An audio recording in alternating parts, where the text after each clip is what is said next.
Hello, everyone. Oh, here we go. Hello, everyone. Welcome back. I am Kris, or welcome. This is Nelson's Battle in 3D. Is that Trafalgar? Trafalgar? What am I listening to? Hey, you two be quiet. I think it's what it is. I was checking ahead. Looks like about 30-some minutes. They do ads. So, this will have to be broken into two 15-minute videos. And I probably won't do much of these ads here. Before we get started, you can click that thumbs up and subscribe. Literally, click. Completely free. Helps me out tremendously. If you want to throw money at the channel, that's not free. You click on the thanks button, throw some money, request a video, and your name sponsors that video. Okay? So, let's get into more about Nelson's battles in 3D. An epic history, Drakenfell collaboration. In 1792, the French Revolution sparked a European conflict that would last a generation. A struggle for mastery of Europe and the world. A contest fought on land and sea. In this war of shifting alliances, the most enduring rivalry was between France and Britain. Britain could not challenge France on land, but at sea, it was a different matter. Britain's Royal Navy was as dominant on the waves as Napoleon was to prove on land. And in an age when Britain had many skilled naval commanders, one stood out above the rest. Horatio Nelson. Bold, inspiring, and brilliant. For the British, he'd become a national hero and legend. These are the stories of his greatest battles.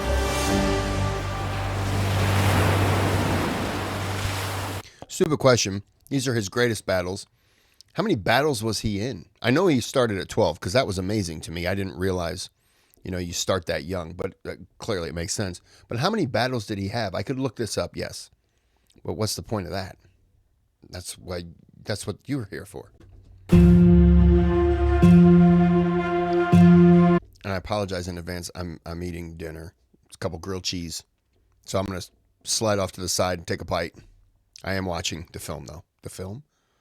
I'm watching the film. I'm watching this movie.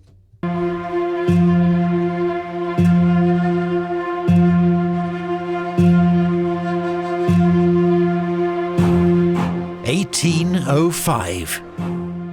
The short peace between Britain and France has collapsed, and the two rivals are at war once more.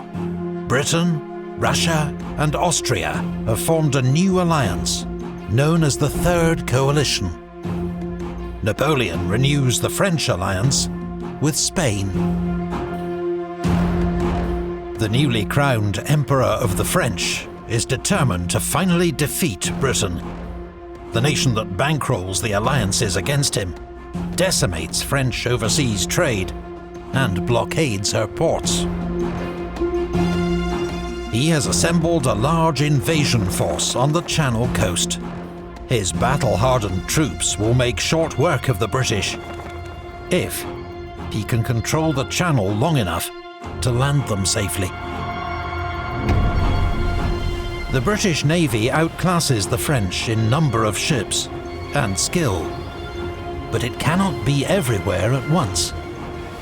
So Napoleon will use one of his favourite military principles, concentration of force, to secure temporary dominance at the decisive point. French and Spanish squadrons, scattered in numerous ports, will be brought together to form a giant combined fleet to take on the British. The Emperor gives command of the first phase of this mission to Admiral Villeneuve. Villeneuve had joined the Navy as a 14-year-old trainee officer and seen service in the American War of Independence. A supporter of the French Revolution, he was one of the few aristocratic officers to remain in naval service and was promoted to Rear Admiral. In 1798, he commanded the 80-gun Guillaume Tell at the Battle of the Nile. His was one of the few ships to escape that disaster. Okay, I just did the Battle of the Nile last week. So this is the guy that survives, and then they said fought like 7 years later, I believe, because that's what it's leading up to. He was later captured when Malta fell to the British, but was released when peace was declared. In 1804, the commander of the French Mediterranean fleet dies of a heart attack, and Villeneuve replaces him with the rank of Vice Admiral. In temperament, Villeneuve could not be more unlike Nelson.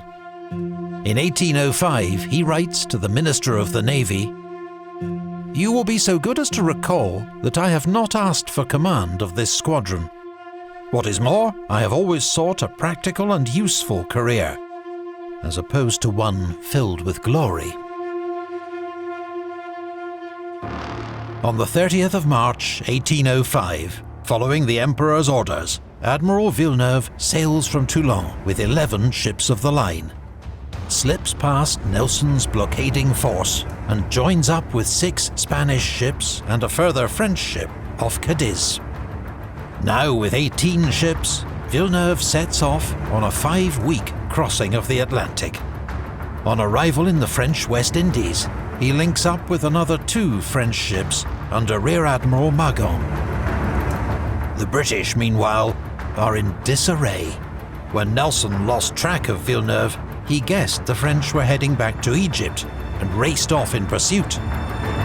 He reaches Alexandria before he realizes his mistake. So he doubles back and sets course for the West Indies, a full month behind Villeneuve. Nelson makes the crossing in just 4 weeks, but misses Villeneuve by a matter of days, who sails back to Europe on the 8th of June. But then, a lucky break for the British. Nelson sends a fast-sailing ship to carry his reports back to England, and by sheer good chance, it spots Villeneuve's fleet in the Atlantic. Their course is not back to the Med, as Nelson had assumed, but more northerly, towards the Channel. Vice Admiral Calder, with 15 ships of the line, is put on high alert, and on the 22nd of July, he intercepts Villeneuve off Cape Finisterre. In confused fighting, in heavy fog, the British capture 2 Spanish ships. But Calder fails to prevent Villeneuve reaching the Spanish port of Ferrol. The French admiral then makes a fateful decision.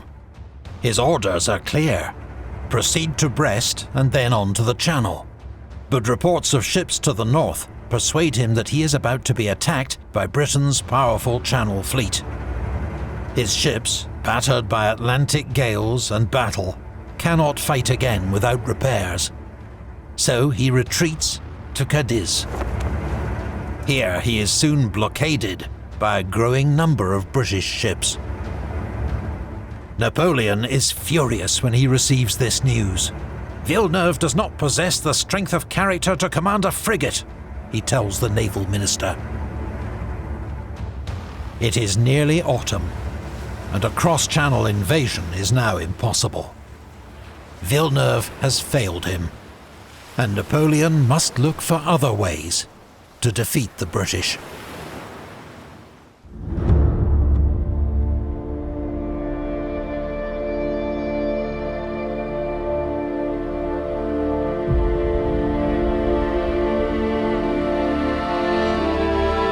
In late August, Napoleon's troops break camp at Boulogne and march off to face the Austrians and Russians on the Danube. In the meantime, he sends orders to Admiral Villeneuve to sail into the Mediterranean, where he is to support French operations in Italy. But his Franco-Spanish combined fleet is not in good shape. It is short of supplies and men, and blockaded by a powerful British force, now commanded by Admiral Nelson. Villeneuve decides to stay put. But when Napoleon informs him that he is being replaced as commander, the French admiral is finally stung into action. On the 18th of October 1805, he orders the Franco-Spanish fleet to put to sea. Admiral Villeneuve's combined fleet consists of 33 ships of the line, 18 French and 15 Spanish. Admiral Villeneuve's flagship is the 80-gun Bucentaure. The Spanish contingent is led by Admiral Gravina aboard Príncipe de Asturias of 112 guns. Nelson had been waiting for the enemy with 34 ships of the line, but has just had to send 6 to Gibraltar for resupply and refit. Vice Admiral Calder, aboard HMS Prince of Wales, is sent home to face a court-martial for his lackluster performance at Cape Finisterre. So I see this, hold on. I see this, how do I say that? Santissima, Trinidad, 136 guns. What was the largest gun ship? Because so far that I can think of, 136 would be the largest. So 74 seems to be a common, you know, and you get an 80 and then some 90s, but the 100, but the 136 is the most that I've seen, or that I've noticed. So what would be the most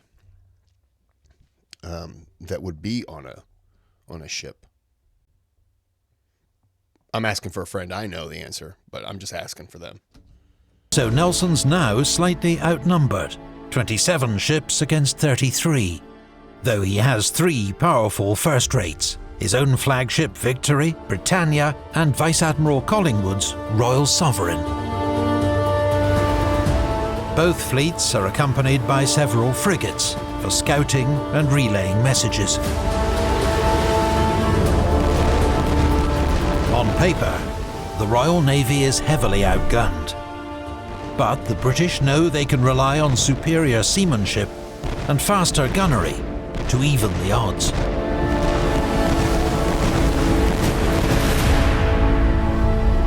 After 8 weeks in Cadiz, Villeneuve is finally back at sea. But he's given his own captains little warning of their sudden departure, and has set sail in unfavourable light winds. As they crawl south along the Spanish coast, they are spotted by British frigates.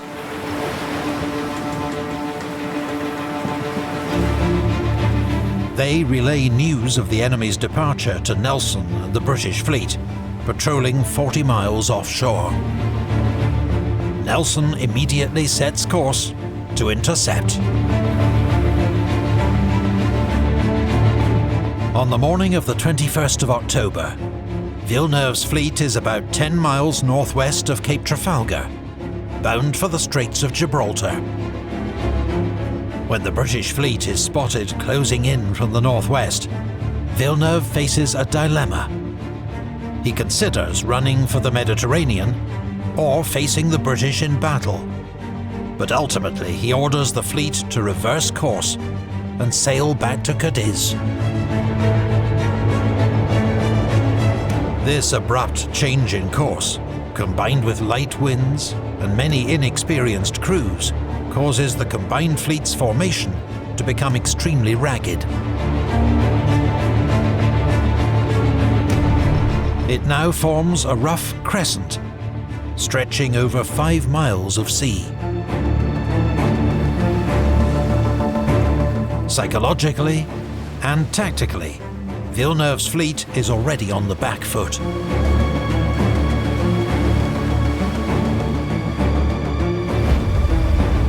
The contrast with the British fleet could not be starker.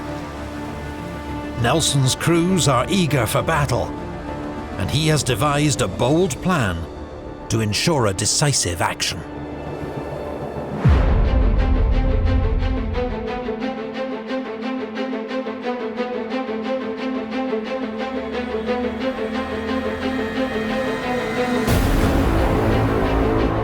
11 a.m, the British fleet is formed up for battle, and closing with Villeneuve as fast as the light breeze will allow.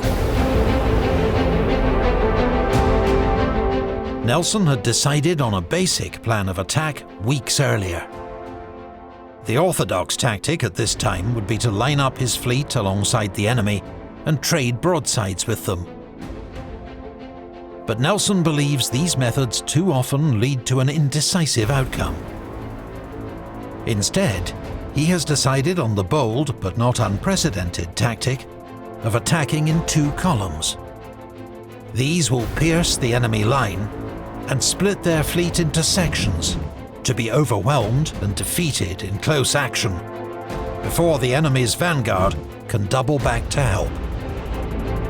The major drawback is that during the approach, the lead British ships of each column will come under heavy fire, while being completely unable to fight back. Naturally, Nelson decides he himself will lead one column aboard HMS Victory. The other will be led by Vice Admiral Collingwood aboard HMS Royal Sovereign. Look, if you're wanting to put people in harm's way, right?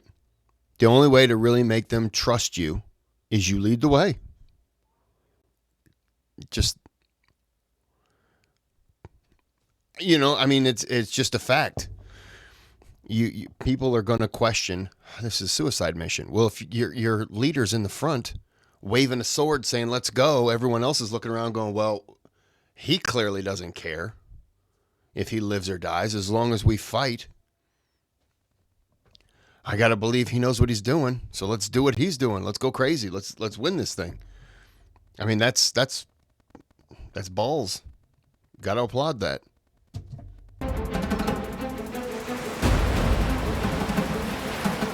As the British ships begin their approach, Nelson asks that a signal be sent to the fleet. England confides that every man will do his duty. For ease of signalling, it becomes, England expects that every man will do his duty. Light winds mean the two British columns creep forward at around 3 knots, not much more than walking speed. The lead British ships will be under fire for a tense 45 minutes before they reach the enemy line.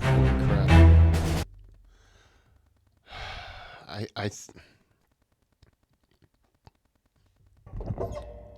think I might go a little bit longer, but I don't want the battle to start and then I stop it just as it started. So I'm going to go a little bit, and just as soon as the battle begins, I'm going to pause it, go back, and then the next will start. It'll be with the battle. Because I hate getting into the battle and then having to stop it. The gunfire starts at noon, with the French 74 Fougue firing ranging shots. Yep. We're just going to stop it. The next one will probably be just 16 minutes. For people who were asking, well, why do you do that? Because if I do a 34-minute video, you only get about 11 minutes of view time. If I do a 15-minute video, I get about 7 to 10 minutes of view time. Don't ask me why. It is what it is. So I like to shorten them up. You get eyes on it a little bit longer, and YouTube thinks that people actually care. So we're going to stop it here. We will be back for part 2 with the actual fighting. My money's on the French. The French are going to win this one. I'm positive. I am absolutely positive. I just know that that's not true. So we're going to go and end it here. We'll be back with part 2. Until then, have a good day. Have a good night.